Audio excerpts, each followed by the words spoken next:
बीते दिनों डैम प्रशासन वालों बिराज दे विच काम करने वाले 32 लोगों को जिहड़ा काम तो कढ़ दिता गया सीगा।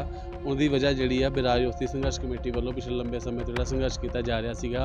उस तो बाद जिहड़ा प्रैशर दे विच जिहड़े आ वो प्रशासन वालों जिहड़े 32 लोगों को नौकरी तो कढ़ दिता गया, जिस तो बाद वो लोगों वालों अपने परिवारों नाल लैके डैम चीफ के दफ्तर के बाहर जिहड़ा धरना लगा दिता गया। तो 4 दिन तो लगातार जिहड़ी भुख हड़ताल शुरू कर दी गई है। तस्वीरां दिखाने की कोशिश करांगा कि तुसीं देख सकते हो कि परिवार जिहड़े ने इत्थे डैम चीफ के दफ्तर के बाहर बैठे ने। उन्होंने मंग है कि जिहड़ा सानू काम तो कढ़िया गया सानू दोबारा बहाल किया जाए। उन्हों का कहना कि साडी जमीनां भी जिहड़ियां वो डैम दे विच गईयां सीगियां, पर कुछ लोगों के दबाव के चलदियां जिहड़े आ उन्होंने काम तो कढ़ दिता गया। उन्हों की मंग है जो तक साडियां मंगां जिहड़ियां नहीं मन्नियां जाणगियां ये भुख हड़ताल इदां ही जारी रहेगी। और गलबात करदे आ प्रदर्शनकारियों नाल की कहना उन्हों का इस सारे डिपार्टमेंट ने सरासर साडे नाल धक्का कीता।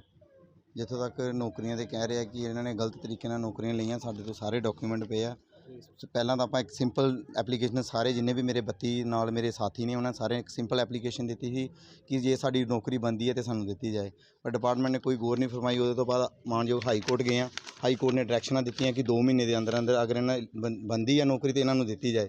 ਉਸ ਤੋਂ ਬਾਅਦ ਵੀ ਇਹਨਾਂ ਨੇ ਡਿਪਾਰਟਮੈਂਟ ਨੇ ਕੋਈ ਪ੍ਰੋਸੈਸ ਅੱਗੇ ਨਹੀਂ ਤੋਰਿਆ। ਫਿਰ ਆਪਾਂ ਕੰਟੈਂਪਟ ਦੀ ਕੀਤੀ। ਕੰਟੈਂਪਟ ਦੇ ਵਿੱਚ ਉੱਥੇ ਕੋਰਟ ਦੇ ਵਿੱਚ ਇਹਨਾਂ ਨੇ ਸਾਨੂੰ ਆਫਰ ਦਿੱਤੀ ਹੈ ਕਿ ਆਪਾਂ ਇਹਨਾਂ ਨੂੰ ਆਫਰ ਲੈਟਰ ਜਿਹੜੀ ਉਹ ਦੇਤੀ ਔਰ ਕੋਰਟ ਦੇ ਵਿੱਚ ਵੀ ਪ੍ਰੋਵਾਈਡ ਕਰਾਈ ਹੈ।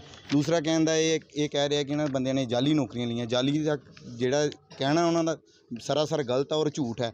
ਸਾਰੇ ਬੰਦਿਆਂ ਦੀ ਜਿਹੜੀ ਆ ਮਾਲ ਵਿਭਾਗ ਵੱਲੋਂ ਪਹਿਲਾਂ ਜਿਹੜੀ ਆ ਵੈਰੀਫਿਕੇਸ਼ਨ ਕਰਵਾਈ ਗਈ ਹੈ, ਜਿਹਦੇ ਵਿੱਚ 6 ਸਰਕਲ ਪਟਵਾਰੀ ਨੇ, 2 ਤਹਿਸੀਲਦਾਰ ਨੇ ਤੇ ਭੋ ਪ੍ਰਾਪਤੀ ਕਲੈਕਟਰ ਵੱਲੋਂ ਵੈਰੀਫਿਕੇਸ਼ਨ ਕਰਨ ਤੋਂ ਬਾਅਦ 100% ਜਿਹੜੀ ਉਹਨਾਂ ਦੀ ਪਰਸੈਂਟੇਜ ਜਿਹੜੀ ਆਈ ਹੈ। ਉਹਦੇ ਤੋਂ ਬਾਅਦ 5 ਮੈਂਬਰੀ ਕਮੇਟੀ ਜਿਹੜੀ ਬਣਾਈ ਗਈ ਹੈ, ਜਿਹਦੇ ਵਿੱਚ ਆਪਣਾ ਚੇਅਰਮੈਨ ਜਿਹੜੇ ਆ ਐਸਸੀ ਸਾਹਿਬ ਨੇ ਸਰਕਲ ਤੇ ਆਹ 5 ਮੈਂਬਰੀ ਕਮੇਟੀ ਨੇ। ਆਹ 5 ਮੈਂਬਰੀ ਕਮੇਟੀ ਹੈ ਜਿਹਨੇ ਸਾਨੂੰ ਐਲੀਜੀਬਲ ਪਾਇਆ। ਉਸ ਤੋਂ ਬਾਅਦ ਚੀਫ ਸਾਹਿਬ ਨੇ ਆਫਰ ਲਈ ਇਹ ਅਪਰੂਵਲ ਦਿੱਤੀ ਹੈ ਸਾਨੂੰ। ਉਸ ਤੋਂ ਬਾਅਦ ਸਾਨੂੰ ਆਫਰ ਲੈਟਰ ਇਸ਼ੂ ਕੀਤੀ ਗਈ ਹੈ। ਜਿੱਥੇ ਤੱਕ ਕਹਿਣਾ ਹੈ ਕਿ ਸ਼ਿਕਾਇਤੀਆ ਦਾ ਕਹਿਣਾ ਹੈ, ਸ਼ਿਕਾਇਤੀਆ ਇੱਕ ਵਾਰ ਪਹਿਲਾਂ ਵੀ 2016 ਦੇ ਵਿੱਚ ਸ਼ਿਕਾਇਤ ਕਰ ਚੁੱਕਿਆ ਹੈ। ਉਹਨੇ ਸ਼ਿਕਾਇਤ ਕੀਤੀ ਕਿ ਗਲਤ ਤਰੀਕੇ ਨਾਲ ਬੰਦੇ ਨੌਕਰੀ ਲੈ ਗਏ ਆ। ਪਹਿਲੇ ਚੀਫ ਸਾਹਿਬ ਸੀਗੇ ਜਿਨ੍ਹਾਂ ਨੇ ਪੂਰਾ ਸੈਟਿਸਫਾਈ ਕਰਵਾਇਆ ਸੀ ਡਿਪਟੀ ਕਮਿਸ਼ਨ ਪਠਾਨਕੋਟ ਨੂੰ, ਜਿਹੜੀ ਉਹਨਾਂ ਨੇ ਕੰਪਲੇਨ ਦਿੱਤੀ ਸੀ। ਉਹਦੇ ਵਿੱਚ ਉਹਨਾਂ ਨੇ ਕਿਹਾ ਕਿ ਸਾਰੇ ਬੰਦੇ ਜਿਹੜੇ ਆਪਾਂ ਐਜ਼ ਪਰ ਪੋਲਿਸੀ ਰੱਖੇ ਨੇ, ਕੋਈ ਵੀ ਬੰਦਾ ਜਿਹੜਾ ਹੈ ਉਹ ਗਲਤ ਤਰੀਕੇ ਨਾਲ ਨੌਕਰੀ ਨਹੀਂ ਕਰ ਰਿਹਾ। ਔਰ ਕਿ ਜਿੱਥੋਂ ਤੱਕ ਕਿਹਾ ਗਿਆ ਕਿ ਲੋਕਾਂ ਨੇ ਜਿਹੜੀਆਂ ਜ਼ਮੀਨਾਂ ਨਾਮ ਕਰਵਾਈਆਂ, ਉਹਦੇ ਵਿੱਚ ਉਹਨਾਂ ਨੇ ਆਪਣਾ ਹਲਫੀਆ ਬਿਆਨ ਦਿੱਤਾ ਕਿ ਕੋਈ ਵੀ ਬੰਦਾ ਜ਼ਮੀਨ ਵੇਚੇ ਖਰੀਦੇ, ਡਿਪਾਰਟਮੈਂਟ ਦਾ ਉਹਦੇ ਨਾਲ ਕੋਈ ਲੈਣਾ ਦੇਣਾ ਨਹੀਂ ਹੈ, ਕਿਉਂਕਿ ਰਾਜਪਾਲ ਦੇ ਹੁਕਮਾਂ ਨਾਲ ਹੀ ਜਿਹੜੀ ਜ਼ਮੀਨ ਖਰੀਦੀ ਜਾਂਦੀ ਹੈ, ਜਿੱਥੇ ਜ਼ਰੂਰਤ ਬਣਦੀ ਹੈ ਉਹ ਲਈ ਜਾਂਦੀ ਹੈ, ਨਾ ਕਿ ਆਪਣੀ ਪ੍ਰਸ਼ਾਸਨ ਜਿਹੜਾ ਆਪਣੀ ਮਰਜ਼ੀ ਨਾਲ ਕੋਈ ਜ਼ਮੀਨ ਖਰੀਦਦਾ। ਉਹਦੇ ਤੋਂ ਬਾਅਦ ਗੱਲ ਆਉਂਦੀ ਹੈ ਜੀ ਜਿਹੜੀ ਇਨਕੁਆਇਰੀ ਕੀਤੀ ਗਈ ਹੈ, ਜਿਹਦੇ ਵਿੱਚ ਕਿਹਾ ਗਿਆ ਕਿ ਇਹ ਬੰਦੇ ਜਿਹੜੇ ਆ ਗਲਤ ਤਰੀਕੇ ਨਾਲ ਨੌਕਰੀ ਲੈ ਗਿਆ। ਉਹਦੇ ਬਾਅਦ ਜਦੋਂ ਪ੍ਰੋਸੈਸ ਚੱਲਿਆ ਕਿ ਉਹ ਰਿਪੋਰਟ ਇੱਕ ਤਰਫੀ ਰਿਪੋਰਟ ਜਿਹੜੀ ਹੈ ਸਾਨੂੰ ਸੁਣਿਆ ਨਹੀਂ ਗਿਆ, ਡਿਪਾਰਟਮੈਂਟ ਨੂੰ ਸੁਣਿਆ ਗਿਆ। ਉਹਦੇ ਬਾਅਦ ਮਾਰਕ ਹੋ ਗਈ ਉਹ ਚੀਫ ਸਾਹਿਬ ਨੂੰ ਕਿ ਇਹਦੇ 'ਤੇ ਜਿਹੜੀ ਹੈ ਆਪਣਾ ਸਪਸ਼ਟੀਕਰਨ ਦਿਓ। ਸਪਸ਼ਟੀਕਰਨ ਤੋਂ ਬਾਅਦ ਚੀਫ ਸਾਹਿਬ ਨੇ ਜਿਹੜੀ ਹੈ ਚੇਅਰਮੈਨ ਕਮੇਟੀ ਦੇ ਨੂੰ ਕਿਹਾ ਕਿ ਇਹਦੇ 'ਤੇ ਆਪਣੀ ਟਿੱਪਣੀ ਦਿਓ। ਟਿੱਪਣੀ ਤੋਂ ਬਾਅਦ ਜਿਹੜੀ ਕਮੇਟੀ ਸੀ ਉਹਦੀ ਰਿਪੋਰਟ ਲਈ ਗਈ ਹੈ, ਜਿਹਦੇ ਵਿੱਚ ਅਰਵਿੰਦ ਕੁਮਾਰ ਐਕਸ਼ਨ ਜਿਹੜੇ 4 ਨੰਬਰ ਡਿਵੀਜ਼ਨ ਦੇ ਨੇ, ਉਹ ਮੈਂਬਰ ਸੈਕਟਰੀ ਨੇ ਕਮੇਟੀ ਦੇ। ਉਹਨਾਂ ਨੇ ਸਪਸ਼ਟ ਤੌਰ 'ਤੇ ਲਿਖਿਆ ਕਿ ਜਿਹੜੀ ਰਿਪੋਰਟ ਤਿਆਰ ਕੀਤੀ ਗਈ ਹੈ ਇਹ ਡੈਮ ਉਸਦੀ ਸੰਘਰਸ਼ ਕਮੇਟੀ ਪ੍ਰਧਾਨ ਦਿਆਲ ਸਿੰਘ ਦੇ ਦਬਾਅ ਹੇਠ ਕੀਤੀ ਗਈ ਹੈ। ਸਪਸ਼ਟ ਤੌਰ 'ਤੇ ਲਿਖਿਆ ਔਰ ਨਾਲ ਹੀ ਉਹਨਾਂ ਲਿਖਿਆ ਕਿ ਸਾਰੇ ਬੰਦੇ ਜਿਹੜੇ ਆ ਉਹ ਐਲੀਜੀਬਲ ਹੈ। 5 ਮੈਂਬਰੀ ਕਮੇਟੀ ਦੀ ਸਿਲੈਕਸ਼ਨ ਤੋਂ ਬਾਅਦ, ਮਾਲ ਵਿਭਾਗ ਦੀ ਵੈਰੀਫਿਕੇਸ਼ਨ ਤੋਂ ਬਾਅਦ ਹੀ ਉਹਨਾਂ ਨੂੰ ਨੌਕਰੀਆਂ ਦਿੱਤੀਆਂ ਗਈਆਂ। ਔਰ ਸਪਸ਼ਟ ਤੌਰ 'ਤੇ ਲਿਖਿਆ ਕਿ ਇਸ ਰਿਪੋਰਟ ਨੂੰ ਦਫ਼ਤਰ ਵਿੱਚ ਫਾਈਲ ਕਰਵਾਇਆ ਜਾਏ, ਨਾ ਕਿ ਅੱਗੇ ਕੋਈ ਕਾਰਵਾਈ। ਉਹਦੇ ਤੋਂ ਬਾਅਦ ਫਿਰ ਜਿਹੜੇ ਚੇਅਰਮੈਨ ਨੇ ਕਮੇਟੀ ਦੇ ਚੇਅਰਮੈਨ ਨੇ, ਉਹਨਾਂ ਨੇ ਮੁੱਖ ਇੰਜੀਨੀਅਰ ਨੂੰ ਅੱਗੇ ਲਿਖਤਾ ਕਿ ਸਾਰੇ ਬੰਦੇ ਦੇ ਇਕੱਲੇ ਬੰਦੇ ਦੀ ਟਿੱਪਣੀ ਦਿੱਤੀ ਉਹਨਾਂ ਨੇ ਕਿ ਸਾਰੇ ਬੰਦੇ ਐਲੀਜੀਬਲ ਪਾਏ ਗਏ ਨੇ। ਉਹਦੇ ਤੋਂ ਬਾਅਦ ਹੀ ਇਹਨਾਂ ਬੰਦਿਆਂ ਨੂੰ ਜਿਹੜੀਆਂ ਨੌਕਰੀਆਂ ਦਿੱਤੀਆਂ ਗਈਆਂ। ਉਹਨਾਂ ਨੇ ਵੀ ਕਿਹਾ ਕਿ ਜਿਹੜੀ ਪੰਜਾਬ ਸਰਕਾਰ ਵੱਲੋਂ ਆਪਣਾ ਚੀਫ ਇੰਜੀਨੀਅਰ ਜੀ ਨੂੰ ਕਿਹਾ ਗਿਆ ਕਿ ਇਸ ਰਿਪੋਰਟ 'ਤੇ ਟਿੱਪਣੀ ਦਿਓ। ਉਹਦੇ ਉੱਤੇ ਉਹਨਾਂ ਨੇ ਕਿਹਾ ਕਿ ਜਿਹੜੀ ਪੰਜਾਬ ਸਰਕਾਰ ਨੇ ਤੁਹਾਨੂੰ ਲੈਟਰ ਭੇਜ ਕੇ ਲਿਖਿਆ ਕਿ ਰਿਪੋਰਟ 'ਤੇ ਟਿੱਪਣੀ ਦਿਓ, ਇਹਨੂੰ ਰਿਪੋਰਟ ਨੂੰ ਜਿਹੜਾ ਦਫ਼ਤਰ ਵਿੱਚ ਫਾਈਲ ਕਰਵਾਇਆ ਜਾਏ।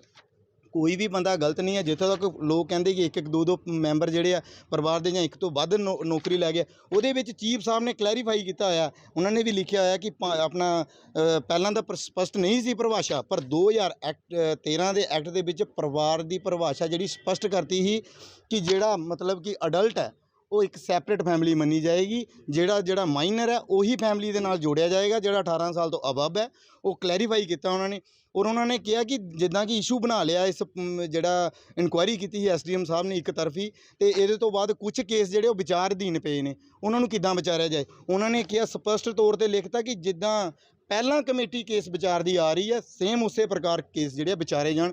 ਇਹਦਾ ਇੱਥੋਂ ਸਪਸ਼ਟ ਹੁੰਦਾ ਕਿ ਜਿਹੜੀ ਉਹ ਰਿਪੋਰਟ ਬਣਾਈ ਗਈ ਸੀ ਉਹ ਇੱਕਦਮ ਗਲਤ ਸੀ, ਕਿਸੇ ਨੂੰ ਸੁਣਿਆ ਨਹੀਂ ਗਿਆ। ਔਰ ਸਾਡੇ ਕੋਈ ਵੀ ਜਿਹੜਾ ਡਾਕੂਮੈਂਟ ਹੈ, ਮੇਰੇ 32 ਸਾਲ ਨਾਲ ਜਿਹੜੇ ਮੇਰੇ ਸਾਥੀ ਕਰਮਚਾਰੀ ਨੇ, ਉਹਨਾਂ ਕਿਸੇ ਨੇ ਵੀ ਜਾਲੀ ਡਾਕੂਮੈਂਟ ਨਹੀਂ ਲਾਇਆ। ਉਸ ਤੋਂ ਬਾਅਦ ਜਿੱਥੋਂ ਤੱਕ ਕਹਿੰਦੇ ਆ ਕਿ ਇਹਨਾਂ ਲੋਕਾਂ ਨੇ ਜਾਲੀ ਨੌਕਰੀਆਂ ਲਈਆਂ, ਮੇਰੇ ਇਕੱਲੇ ਸਾਥੀ ਤੋਂ ਜਿਹੜਾ ਲੈਂਡ ਐਕੁਏਸ਼ਨ ਅਫਸਰ ਵੱਲੋਂ ਜਿਹੜੀ ਪੇਮੈਂਟਾਂ ਕੀਤੀਆਂ ਗਈਆਂ ਉਹਨਾਂ ਨੂੰ ਏ ਰੋਲ ਦੀਆਂ ਕਾਪੀਆਂ ਪਈਆਂ। ਤੇ ਆਪਾਂ ਇਹੀ ਕਹਿਣਾ ਚਾਹੁੰਦੇ ਹਾਂ ਪ੍ਰਸ਼ਾਸਨ ਨੂੰ ਕਿ ਜਿਹੜਾ ਉਹਨਾਂ ਨੇ ਸਾਡੇ ਨਾਲ ਧੱਕਾ ਕੀਤਾ ਤੇ ਆਪਾਂ ਜਿਹੜਾ ਧੱਕਾ ਬਰਦਾਸ਼ਤ ਨਹੀਂ ਕਰਾਂਗੇ, ਕਿਉਂਕਿ 2019 ਤੋਂ ਲੈ ਕੇ ਸਾਨੂੰ ਲੋਕਾਂ ਦੇ ਵਿੱਚ ਖੂਬ ਭੰਡਿਆ ਗਿਆ ਕਿ ਇਹਨਾਂ ਨੇ ਜਾਲੀ ਨੌਕਰੀਆਂ ਪ੍ਰਾਪਤ ਕੀਤੀਆਂ, ਜੋ ਕਿ ਸਰਾਸਰ ਝੂਠ ਹੈ ਤੇ ਆਪਾਂ ਇਹਦਾ ਰੱਜ ਕੇ ਵਿਰੋਧ ਕਰਦੇ ਹਾਂ। ਹਾਂਜੀ, ਔਰ ਅੱਜ ਸਾਡਾ ਚੌਥੇ ਦਿਨ ਦੇ ਵਿੱਚ ਜਿਹੜਾ ਹੈ ਭੁੱਖ ਹੜਤਾਲ ਦਾ ਜਿਹੜਾ ਸਤਰ ਚੱਲ ਗਿਆ, ਪਰ ਕੋਈ ਵੀ ਜਿਹੜਾ ਡੈਮ ਪ੍ਰਸ਼ਾਸਨ ਦਾ ਅਧਿਕਾਰੀ ਹੈ, ਜ਼ਿਲ੍ਹਾ ਪ੍ਰਸ਼ਾਸਨ ਦੇ ਅਧਿਕਾਰੀ ਕੋਈ ਵੀ ਸਾਡੀ ਪੁੱਛ ਮੰਗ ਕਰਨ ਨਹੀਂ ਆਇਆ। ਨਾ ਹੀ ਕੋਈ ਜਿਹੜੀ ਹੈ ਆਪਣਾ ਮੈਡੀਕਲ ਸੁਵਿਧਾ ਇੱਥੇ ਦਿੱਤੀ ਜਾ ਰਹੀ ਹੈ, ਕੋਈ ਮੈਡੀਕਲ ਚੈੱਕਅਪ, ਜਿੱਦਾਂ ਮੇਰੇ ਸਾਥੀ ਜਿਹੜੇ ਅੱਜ ਭੁੱਖ ਹੜਤਾਲ 'ਤੇ ਬੈਠੇ ਨੇ, ਕਿਸੇ ਦੇ ਨੂੰ ਸੁਣਿਆ ਨਹੀਂ ਜਾ ਰਿਹਾ। ਔਰ ਪ੍ਰਸ਼ਾਸਨ ਜਿਹੜਾ ਧੱਕਾ ਕਰਕੇ ਸਾਡੇ ਨਾਲ ਸਰਾਸਰ ਸੋ ਗਿਆ। ਅਗਰ ਕਿਸੇ ਵੀ ਮੇਰੇ ਜਿਹੜੇ ਸਾਥੀ 32 ਸਾਥੀ ਨੇ, ਉਹਨਾਂ ਦੀ ਫੈਮਲੀਆਂ ਨਾਲ ਆਈਆਂ, ਜੇ ਉਹਨਾਂ ਨੂੰ ਕੁਝ ਮਿਸ ਹੈਪਨਿੰਗ ਹੋ ਜਾਂਦੀ ਹੈ ਤਾਂ ਉਹਦਾ ਡੈਮ ਪ੍ਰਸ਼ਾਸਨ ਜਿਹੜਾ ਆਪਣਾ ਚੀਫ ਇੰਜੀਨੀਅਰ ਉਹ ਸਿੱਧੇ ਤੌਰ 'ਤੇ ਜ਼ਿੰਮੇਵਾਰ ਹੋਣਗੇ। ਔਰ ਨਾਲ ਹੀ ਨਾਲ ਜਿਹੜੇ ਜਗਦੀਸ਼ ਰਾਜ SC 45 ਅਫਸਰ ਲਗਾਏ ਗਏ ਸੀ, ਉਹ ਜਿਹੜੇ ਸਿੱਧੇ ਤੌਰ 'ਤੇ ਇਹਦੇ ਜ਼ਿੰਮੇਵਾਰ ਹੋਣਗੇ, ਕਿਉਂਕਿ ਉਹਨਾਂ ਨੇ ਸਰਾਸਰ ਧੱਕਾ। ਸਾਡੀ ਮੰਗ ਇਹ ਹੈ ਕਿ ਜਿਹੜੇ ਸਾਡੇ ਡਿਸਮਿਸਲ ਆਰਡਰ ਕੱਢੇ ਨੇ ਉਹ ਵਾਪਸ ਲਏ ਜਾਣ।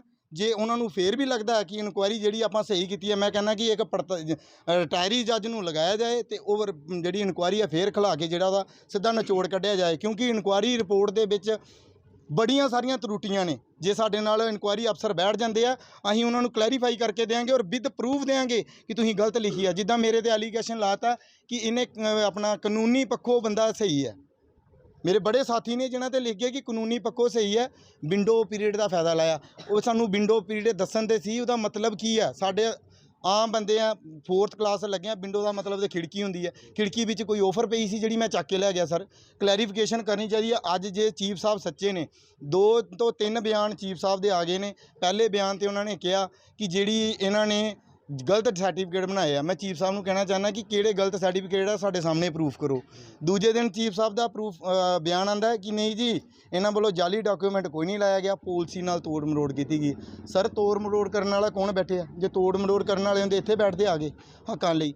ਤੀਜੇ ਦਿਨ ਉਹਨਾਂ ਦਾ ਬਿਆਨ ਆ ਗਿਆ ਕਿ ਮੈਂ ਕੁਝ ਨਹੀਂ ਕੀਤਾ। ਕੱਲ੍ਹ ਦੀ ਨਿਊਜ਼ਪੇਪਰ ਵਿੱਚ ਆਇਆ ਕਿ ਜੋ ਕੀਤਾ ਉੱਪਰ ਸਰਕਾਰ ਨੇ ਕੀਤਾ, ਉੱਪਰਲੇ ਉੱਚ ਅਧਿਕਾਰੀਆਂ ਨੇ ਕੀਤਾ। ਆਪਾਂ ਸਰਕਾਰ ਤੋਂ ਤੇ ਡੈਮ ਪ੍ਰਸ਼ਾਸਨ ਨਾਲ ਇਹੀ ਮੰਗ ਕਰਨੇ ਕਿ ਜਿਹੜਾ ਸਾਡੇ ਨਾਲ ਧੱਕਾ ਆ ਉਹਨੂੰ ਰੋਕਿਆ ਜਾਏ, ਸਾਡੇ ਡਿਸਮਿਸਲ ਆਰਡਰ ਜਿਹੜੇ ਆ ਉਹ ਵਾਪਸ ਲਏ ਜਾਣ, ਉਹਦੇ 'ਤੇ ਸਟੇ ਕੀਤਾ ਜਾਏ ਤੇ ਜਿਹੜੀ ਇਨਕੁਆਇਰੀ ਹੈ ਉਹ ਫਿਰ ਜਿਹੜੀ ਹੈ ਕਿਸੇ ਰਿਟਾਇਰੀ ਜੱਜ ਤੋਂ ਕਰਵਾਈ ਜਾਏ, ਤਾਂ ਜੋ ਜਿਹੜੀ ਪੜਤਾਲ ਉਹ ਸਹੀ ਢੰਗ ਨਾਲ ਹੋ ਸਕੇ ਔਰ ਸਾਨੂੰ ਇਨਸਾਫ ਮਿਲੇ। ਜੇ ਮੰਗਾਂ ਨਹੀਂ ਮੰਨੀਆਂ ਜਾਂਦੀਆਂ ਤਾਂ ਕੀ ਸਟੈਪ ਰਹੇ? ਜੇ ਮੰਗਾਂ ਨਹੀਂ ਮੰਨੀਆਂ ਜਾਂਦੀਆਂ ਤੇ ਜੋ ਵੀ ਸਾਡੇ ਨਾਲ ਆਪਣਾ ਜਥੇਬੰਦੀਆਂ ਯੂਨੀਅਨਾਂ ਜੁੜੀਆਂ, ਉਹ ਜਿਹੜਾ ਅੱਗੇ ਐਕਸ਼ਨ ਲੈਣਗੀਆਂ। ਅਗਰ ਉਹਦੇ ਵਿੱਚ ਕੋਈ ਵੀ ਨੁਕਸਾਨ ਹੁੰਦਾ ਜਾਂ ਸਾਡਾ ਕੋਈ ਮਾਨੀ ਜਾਨੀ ਨੁਕਸਾਨ ਹੁੰਦਾ, ਉਹਦਾ ਸਿੱਧੇ ਤੌਰ 'ਤੇ ਜ਼ਿਲ੍ਹਾ ਪ੍ਰਸ਼ਾਸਨ ਜ਼ਿੰਮੇਵਾਰ ਹੋਏਗਾ ਔਰ ਚੀਫ ਇੰਜੀਨੀਅਰ ਤੇ 45 ਅਫਸਰ ਜਗਦੀਸ਼ ਰਾਜ ਜੀ ਜਿਹੜੇ ਆ ਉਹ ਸਿੱਧੇ ਤੌਰ 'ਤੇ ਇਹਦੇ ਜ਼ਿੰਮੇਵਾਰ ਹੋਣਗੇ ਜੀ। ਦੇਖੋ ਜੀ, ਪਹਿਲਾਂ ਨੰਬਰ ਪ੍ਰਸ਼ਾਸਨ ਨੇ ਬਹੁਤ ਜ਼ਿਆਦਾ ਧੱਕਾ ਕੀਤਾ, ਕਿਉਂ ਜਿਹਨਾਂ ਨੂੰ ਕੋਈ ਰੋਜੀ ਰੋਟੀ ਦੇਣਾ ਬੜੀ ਵੱਡੀ ਗੱਲ ਹੁੰਦੀ ਹੈ। ਔਰ ਇਹ ਖਾਸ ਕਰਕੇ ਆਪਣੀ ਹੀ ਲੋਕ ਜ਼ਮੀਨ 'ਤੇ ਲੱਗੇ ਸੀ ਔਰ ਲੋਕਾਂ ਦੇ ਮਕਾਨ ਸੀ।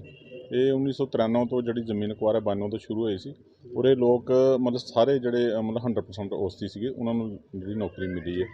ਅੱਜ ਪਤਾ ਨਹੀਂ ਕਿਸੇ ਪ੍ਰੈਸ਼ਰ 'ਚ ਆ ਕੇ ਜਾਂ ਕਿਸ ਤਰ੍ਹਾਂ ਇਹਨਾਂ ਲੋਕਾਂ ਨੂੰ ਜਿਹੜਾ ਨੌਕਰੀ ਤੋਂ ਬਾਹਰ ਕੱਢਤਾ। ਅਸੀਂ ਸਾਰੇ ਜਥੇਬੰਦੀਆਂ, ਸਾਰਾ ਇਲਾਕਾ ਇਹਨਾਂ ਦੇ ਨਾਲ ਹੈ। ਜਿੱਥੋਂ ਤੱਕ ਅਸੀਂ ਜਿਸ ਤਰ੍ਹਾਂ ਦੀ ਇਹਨਾਂ ਸਪੋਰਟ ਕਰਾਂਗੇ ਪੂਰੀ, ਫਿਰ ਇਹਨਾਂ ਨੂੰ ਬਹਾਲ ਕਰਾਂਗੇ।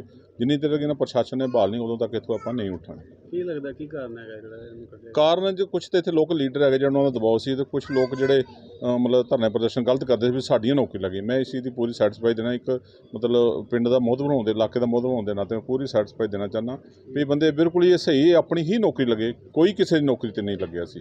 ਜੋ ਵੀ ਇਹਨਾਂ ਦੇ ਗਲਤ ਮਤਲਬ ਆਰੋਪ ਲਾ ਕੇ ਜਿਹੜੀ ਇਨਕੁਆਇਰੀ ਕੀਤੀ ਹੈ, ਜਿਹੜੀ ਜਗਦੀਸ਼ ਰਾਜ ਨੇ ਤੇ ਜਿੰਨੇ ਪ੍ਰਸ਼ਾਸਨ ਨੇ ਕੀਤੀ, ਟੁੱਟ ਗਲਤ ਇਨਕੁਆਇਰੀ ਕੀਤੀ ਹੈ। ਕਿਉਂਕਿ ਜਿਹੜੇ 3-4 ਚੀਫ ਪਹਿਲੇ ਆਉਂਦੇ ਨੇ ਉਹ ਸਾਰੇ ਲਿਖੇ ਜਾਂਦੇ ਬੰਦੇ ਬਿਲਕੁਲ ਐਲੀਜੀਬਲ, ਉਹ ਸਹੀ ਹੈਗੇ, ਤੇ ਇਹ ਲਾਸਟ ਜਿਹੜਾ ਇੱਕ ਚੀਫ ਸਾਹਿਬ ਆਉਂਦੇ ਜਾਂ ਹੋਰ ਬੰਦੇ ਜਿਹੜਾ ਇਨਕੁਆਇਰੀ ਅਫਸਰ ਸੀਗੇ ਉਹ ਕਹਿੰਦੇ ਗਲਤ ਹੈਗੇ ਨੇ।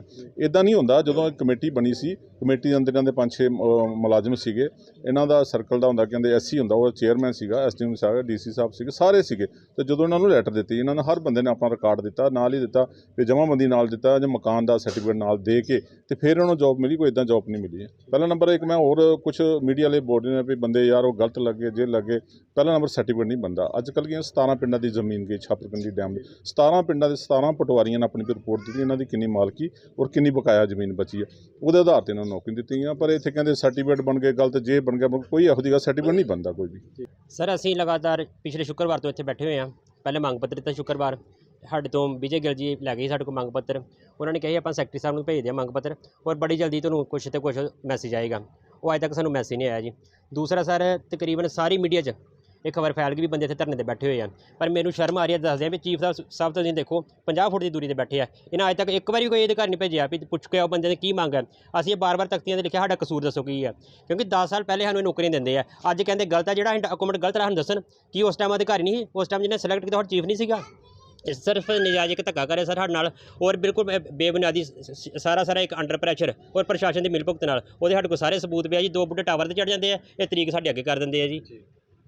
बस सर यही कहेंगे भी असी अगर चीफ साहब ने नहीं सुनी, क्योंकि असी घर वापस नहीं जाना, इन्होंने नौकरी साढ़े तो खोली है, जां ते साडी पैली वापस कर देन जी, अपनी नहर चुक के लैन जिथे ले जानी है इन्होंने, असी पैसे देने तैयार रहने दे जी। एवन हैंडीक्राफ्ट मेटल वर्ल्ड की दुनिया में आपका स्वागत है। किसी भी तरह की इमारत बनाने के बाद चिंता होती है कि उसे सजाने की, तो इस चिंता को भूलकर सजाइए अपने सपनों का घर।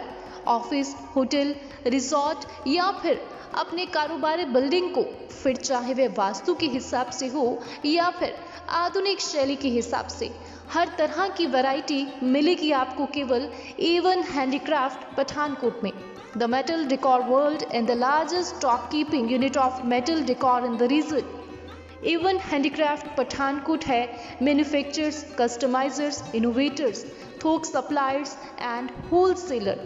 एवन हैंडीक्राफ्ट पठानकोट की सबसे बड़ी खासियत है कि इनके द्वारा बनाया गया हर प्रोडक्ट जंग रहित प्रोडक्ट है। जी हाँ, rust free. Avon handicraft Pathankot के पास wall art, vases and planters, mirror and clocks, floor and table lamp, consoles and nesting tables, figurines and statue and much more. Even handicrafts, we undertake interior metal decor projects. ये सब मिलेंगे आपको एक ही छत के नीचे। पंजाब, हिमाचल प्रदेश और जम्मू कश्मीर के लिए भी थोक और परचून की सेवा उपलब्ध है। इन दिनों मिलेगा आपको स्पेशल डिस्काउंट। एक बार जरूर आइए और मौका दीजिए एवन हैंडीक्राफ्ट पठानकोट को आपके सपनों की दुनिया को सजाने का। Avon handicraft street adjoining Avon's cakes and bakes, नज़दीक पीर बाबा चौक, ढांगू रोड, पठानकोट। आप इन नंबरों पर भी संपर्क कर सकते हैं 9417604147 या फिर 9780546468।